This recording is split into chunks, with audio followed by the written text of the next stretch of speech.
അപ്പം ഇന്നത്തെ ഒരു വീഡിയോയിലേക്ക് എല്ലാവർക്കും സ്വാഗതം കേട്ടോ. ഇന്നത്തെ ഒരു വീഡിയോ എന്ന് പറയുന്നത് ഇപ്പം യൂട്യൂബിൽ ഏറ്റവും ഇപ്പം യൂട്യൂബ് തുറന്നു കഴിഞ്ഞാൽ നമ്മൾ രേണുസുതി മാത്രമേ ഉള്ളൂ. ഞാനും പുള്ളിക്കാരിൻ്റെ 2 വീഡിയോ ചെയ്തിട്ടുണ്ട്. ഇന്റർവ്യൂലൊക്കെ പുള്ളിക്കാരി പറയുന്നത് കേട്ടു, എത്ര പേരെ നോക്കി ജീവിക്കണം, അല്ലെങ്കിൽ നിങ്ങളൊക്കെ ആരാണ് അഭിപ്രായം പറയാൻ വേണ്ടിയിട്ട്, ഞാൻ ആരും വീട്ടിലേക്കും വരുന്നില്ലല്ലോ, ഞാൻ നിങ്ങളാരും ബുദ്ധിമുട്ടിക്കുന്നില്ലല്ലോ. അപ്പം പുള്ളിക്കാരി മനസ്സിലാക്കേണ്ട ഒരു കാര്യമുണ്ട്, പുള്ളിക്കാരി ആരും വീട്ടിലേക്കും വന്നിട്ടല്ല. പക്ഷെ പുള്ളിക്കാരി ഇടുന്ന വീഡിയോ കാര്യങ്ങളൊക്കെ വീട്ടിൻ്റെ അകത്തിരുന്നിട്ട് പ്രൈവറ്റ് ആയിട്ട് ചെയ്യുന്ന കാര്യങ്ങളല്ലല്ലോ, പുറത്താണ് ഇരുന്നിട്ടാണ് വീഡിയോ ചെയ്യുന്നത്. അപ്പം ഇത് പബ്ലിക്കിനെ കാണിക്കാൻ വേണ്ടിയിട്ടാണ്. ഈ പബ്ലിക്കായിട്ടുള്ള എല്ലാ ആൾക്കാരും കണ്ടിട്ടാണ് പുള്ളിക്കാരിക്ക് റീച്ച് കിട്ടിയത്, അല്ലാതെ ഒരു സിനിമാ നടിയായിട്ടോ ഒന്നുമല്ല പുള്ളിക്കാരി ഇപ്പൊ ഫീൽഡിൽ നിൽക്കുന്നത്. ഈ ആൽബം റീച്ച് ആയിട്ടാണ് പുള്ളിക്കാരിക്ക് ഫിലിമിലേക്ക് ഓഫർ വന്നത് എന്ന് തന്നെ അവർ പറയുന്നുണ്ടായിരുന്നു.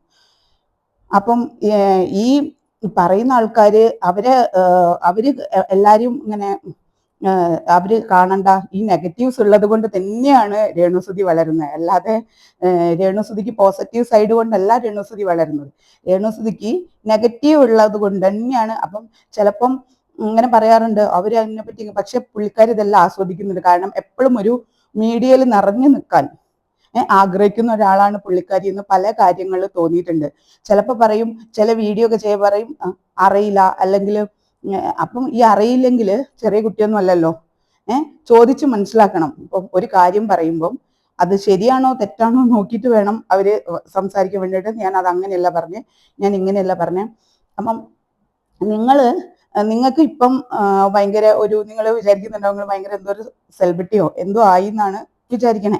പക്ഷെ ഇതൊക്കെ നിങ്ങൾ ആലോചിക്കണം, സുധി എന്നുള്ള വ്യക്തിനോട് എല്ലാവരും കാണിക്കുന്ന ഒരു സഹതാപം മാത്രമാണ് നിങ്ങൾക്കിപ്പോൾ കിട്ടുന്നതെല്ലാം. നാളെ രേണു അല്ലാതെ വേറൊരു വ്യക്തി വരുന്ന സമയത്ത് എല്ലാവരും ഓട്ടോമാറ്റിക്കലി അതിലേക്ക് പോകും.